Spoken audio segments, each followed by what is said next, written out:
Qui êtes-vous, Philippe Poutou? Bonsoir. Bonsoir à toutes et tous. Donc moi je suis ouvrier à l'usine Ford à Bordeaux. Et à part Nathalie Arthaud autour de ses pupitres, je crois que je suis le seul à avoir un métier normal, un travail normal. Et justement, on nous met dans la peau du petit candidat, de celui qui représente rien, de celui qui n'a pas sa place ici. Ben, je crois qu'on peut parler, nous, au nom de millions de gens qui souffrent de la crise, qui souffrent de cette société, qu'on ras-le-bol même de ce rouleau compresseur capitaliste qui détruit tout sur son passage, qui détruit à la fois les droits sociaux, mais qui aussi détruit l'environnement. Donc exprimer cette colère-là d'en bas contre des ultra-riches, en plus des richesses indécentes. Hein, on le voit, on aura l'occasion d'en parler ce soir certainement. Contre ces politiciens aussi corrompus. Il y en a qui se reconnaîtront ici autour de la salle ou autour des pupitres. Ras-le-bol aussi de ces politiques réactionnaires, de ce racisme, de cette xénophobie, une ambiance qui essaie de retourner le mécontentement des gens contre les immigrés, contre ceux qui essaient de survivre dans des situations dramatiques. Donc voilà, c'est cette colère-là que je veux exprimer dans cette campagne-là, que je veux aider à porter cette parole-là. Donc dénoncer ce système capitaliste et en même temps aussi apporter une note d'espoir, de dire qu'un jour ou l'autre, et en tout cas très rapidement, ce qui sera d'actualité pour nous, c'est de riposter, de retrouver confiance dans nos propres forces et de mener des batailles pour changer tout ça. Merci Philippe. Il se retourne vers nous peut-être. Vous êtes avec nous. Vous êtes avec nous. Un président exemplaire, c'est quoi pour vous? Je ne vais pas répondre directement à la question, parce que je pense que c'est la séquence émotion du débat. Parce que c'est vrai que non, mais question de moralité politique, en politique, on est servi quand même depuis quelque temps.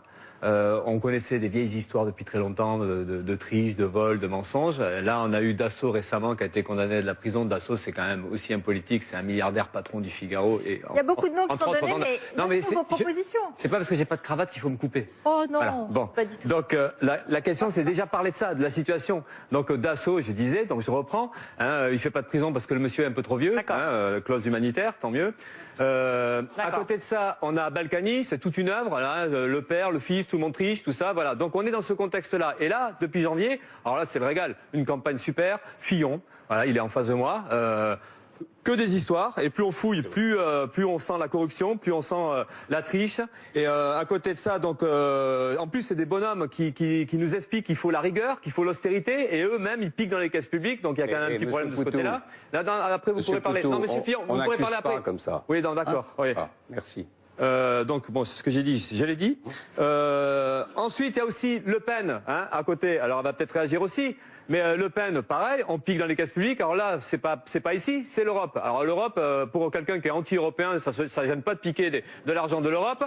Et le pire, c'est qu'en plus, le FN, qui se dit anti-système, ne s'emmerde pas du tout, se protège grâce aux lois du système, grâce à l'immunité parlementaire. Et donc, nous refuse d'aller aux convocations policières, donc peinard. Donc là, tout ça, ça illustre. Ce coup-là, vous êtes pour la police. Ça illustre. Ouais, quand nous on est convoqués par la police, nous ouvriers, par exemple, on n'a pas d'immunité ouvrière. Désolé, on y va. Voilà. Vous avez une chance. Le système vous protège. Tant mieux pour vous. Mais là, moi, ça permettra de dire que l'antisystème, eh ben, c'est de la foutaise. Maintenant, je vais finir sur la question de ce monde politique. Donc, nous, on pense que le problème des politiciens corrompus, hein, parce que c'est quand même très généralisé, on dit pas que tout le monde est comme ça, mais il y a un problème, et ça, c'est la professionnalisation de la politique. Voilà, donc, on a des gens déconnectés de la population, surpayés, 6 000, 7 000, 10 000 euros, députés, sénateurs, ministres, et ça, c'est scandaleux. Donc, je rappelle quand même que le salaire minimum aujourd'hui, c'est 1 100 euros, et qu'il y a plein de gens qui vivent en dessous du seuil de pauvreté, c'est à peu près 9 millions de gens. Donc tout ça, c'est scandaleux, c'est écœurant. D'ailleurs, ce que je dis là, plein de gens m'ont tweeté, m'ont dit des SMS, vas-y, balance ça, il y en a ras-le-bol. Donc c'est ça qu'on a envie de dire. Donc nous, on pense qu'il faut limiter le salaire des politiciens, maximum le salaire moyen d'un salarié. Il faut arrêter le cumul des mandats. Ça les rendra moins corrompus de baisser leur salaire? Ah ben au moins déjà ils courront moins après le poste, déjà on pense, hein, ça sera moins payé. Et l'autre truc, l'autre truc qui peut être avantageux, c'est qu'ils auront peut-être envie d'augmenter plus facilement le SMIC et les salaires puisqu'ils seront directement concernés. Donc non,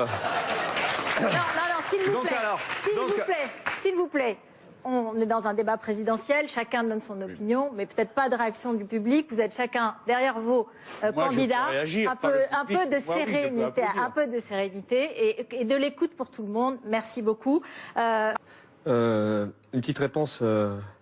Juste avant, Le Pen a sorti un mensonge, mais ça c'est une fois n'est pas coutume, sur la protection soi-disant des délégués syndicaux. Donc en fait, il n'y a pas de protection du délégué syndical, si ce n'est contre les discriminations, et encore que c'est très relatif, parce qu'en fait, s'il y a l'autorisation de l'inspection du travail, de la DDTE ou du ministère, de toute façon, il y a licenciement du délégué syndical. Juste pour rappeler que des délégués syndicaux... La réponse à la question. Oui, non, mais juste parce que... Bien sûr, allez-y, finissez. Ça raccourcira mon temps peut-être, mais donc aujourd'hui, les délégués syndicaux sont licenciés, même révoqués dans la fonction publique. C'est le cas de certains cheminots qui sont menacés de révocation. C'est le cas de postiers qui ont été révoqués et d'autres sont aujourd'hui menacés de révocation.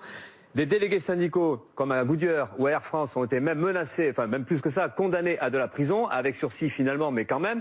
Donc c'est pour dire, quand les délégués syndicaux sont convoqués par la police et la justice, ils y vont. Voilà, pas contrairement à d'autres qui se protègent par le système.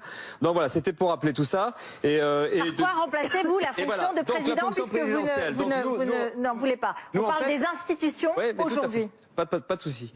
En fait, nous, on veut une démocratie directe. Aujourd'hui, il n'y a pas de démocratie réelle. Il y a une représentation politique qui est complètement discréditée. D'ailleurs, il y a plein de gens qui ne croient plus. Ça va se traduire certainement par pas mal d'abstentions, parce qu'il y a un ras-le-bol de tout ça. Au-delà des affaires, il n'y a de toute façon aucun crédit de ces gens-là. Donc nous, on discute d'une démocratie directe. Et on pense qu'aujourd'hui, c'est le cas à Notre-Dame-des-Landes, par exemple, à Bure ou à Sivins, c'est un des cas de projets complètement dingues, destructeurs de l'environnement, où la population devrait pouvoir décider.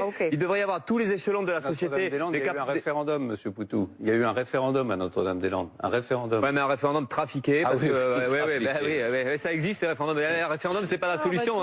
Et puis quand il y en a des vrais, de toute façon, on tient pas compte de la vie de la population. C'était le cas en 2005. Donc en fait, donc la seule garantie de démocratie, c'est que la population elle puisse décider directement. Sinon après, voilà, on a un pouvoir qui fait ce qu'il veut.